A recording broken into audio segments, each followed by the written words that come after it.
ازيكم عاملين ايه؟ وحشتوني وحشتوني، كل سنه وانتم طيبين. النهارده رابع يوم رمضان، فات في ثانيه، كل سنه وانتم طيبين.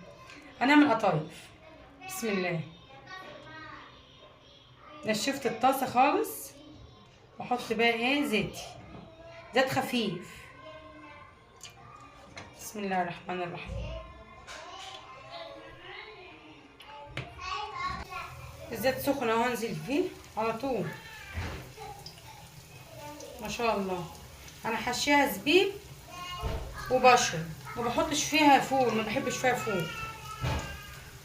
وساعات بعمل كام واحده كده فاضيه من جوه بحبها كده، يعني ده فاضيه انا بحبها.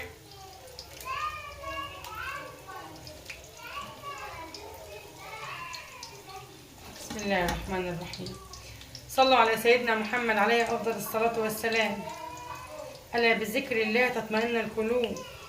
اللهم صل وسلم وبارك على سيدنا محمد وعلى اله واصحابه وسلم تسليما كثيرا الى يوم الدين.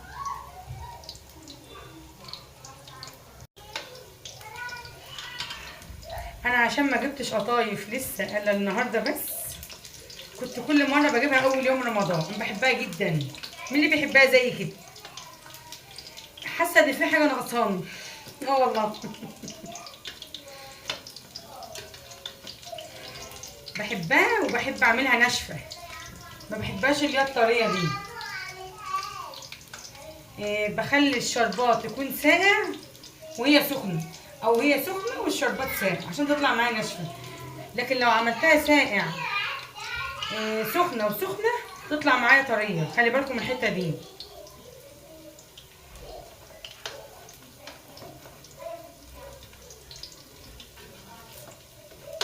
وفي ناس بيحبوها طريه، بس انا ما بحبهاش طريه، بحبها ناشفه. شو اللون ده؟ اللون ده جميل. كل سنه وانتم طيبين، يا رب تكونوا فرحانين ودايما مبسوطين. عشان ما صورتش معاكم من زمان، بس انا كنت تعبانه، كان ليها ظروف جامده. الحمد لله.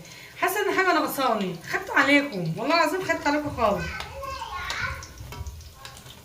ما شاء الله. ربنا يبارك في اولادكم يا رب.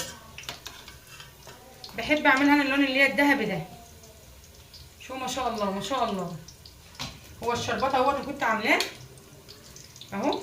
هنزل بقى على طول بقى.